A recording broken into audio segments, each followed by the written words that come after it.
Hello everyone, welcome back to my YouTube channel. कैसे हैं सभी लोग? आई होप अच्छे ही होंगे। जया अमिताभ की शादी में नहीं बुलाए जाने से तिलमिला गई थी रेखा। बोली वो एक शादीशुदा मर्द है। 70 से 80 के दशक में अमिताभ बच्चन और रेखा के अफेयर की अफवाहें खूब फैली थी। हालांकि बिग बी ने इस एक्ट्रेस को सिर्फ अपनी को स्टार बताया था और वही इस को स्टार ने उन्हें अपना प्यार दिया था। अपनी शुरुआती फिल्मों की कामयाबी के बाद साल 1972 के आसपास मुंबई में अपना फ्लैट ले लिया था। 18 की साल में वह होटल छोड़कर अपने अपार्टमेंट में आ गई थी। इसी अपार्टमेंट में जया भादुड़ी भी रहती थी, जो एक बेहतरीन अभिनेत्री के रूप में अपनी पहचान बना चुकी थी। जया को उस वक्त हर अच्छी फिल्म के लिए परफेक्ट एक्ट्रेस माना जाता था। रेखा और जया ने अपनी फिल्मी करियर की शुरुआत लगभग एक समय में ही की थी, लेकिन बतौर अभिनेत्री दोनों में ज़मीन आसमान का अंतर था। रेखा अपने अभिनय को कतई गंभीरता से नहीं लेती थी। अपने बेबाक और बोल्ड बयानों से सुर्खियों में रहने वाली रेखा ने एक इंटरव्यू में कहा था कि मैं अपने काम को सीरियसली नहीं लेती हूँ। मैं शूटिंग से वैसे ही भागती हूँ जैसे कॉलेज से बंक करके लड़कियाँ। फ़र्क सिर्फ इतना है, वो कॉलेज में फ़ीस देती है और मैं यहाँ निर्माताओं से पैसे लेती हूँ। फिल्म नमक हराम की शूटिंग के दौरान ऋषिकेश मुखर्जी रेखा का पूरा दिन इंतज़ार करते रहे थे, लेकिन वो नहीं आई। रेखा उस वक्त एक टीनेजर की तरह मस्त मौला व्यवहार कर रही थी।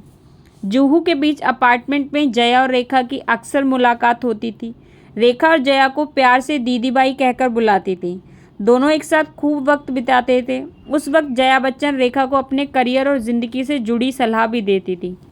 इस बीच रेखा की मुलाकात जया बच्चन के बॉयफ्रेंड अमिताभ बच्चन से हुई।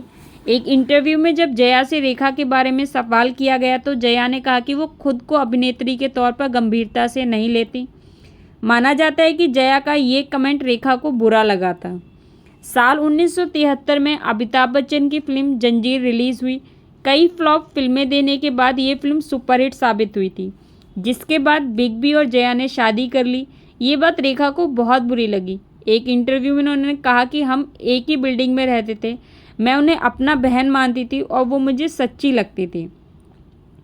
रेखा ने कहा, दरअसल जया सब पर हावी रहना चाहती है। उनके दोस्ताना व्यवहार और प्यार भरी बातों के बावजूद उन्होंने मुझे अपनी शादी में नहीं बुलाया, जबकि मेरा घर उसी बिल्डिंग में था।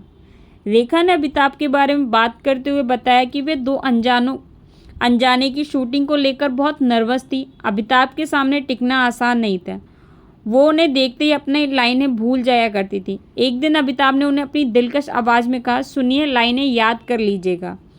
रेखा जब अमिताभ के प्यार में गिरफ्त हो चुकी थी, उन्हें इस बात से कोई फ़र्क नहीं पड़ता था कि वो शादीशुदा मर्द हैं। गुलाब तो हमेशा गुलाब ही रहता है। आपको स्टोरी कैसी लगी कमेंट में ज़रूर बताइएगा। अगर आपको स्टोरी अच्छी लगी हो तो लाइक, सब्सक्राइब, शेयर करना ना भूलें। Thanks for watching. Bye bye.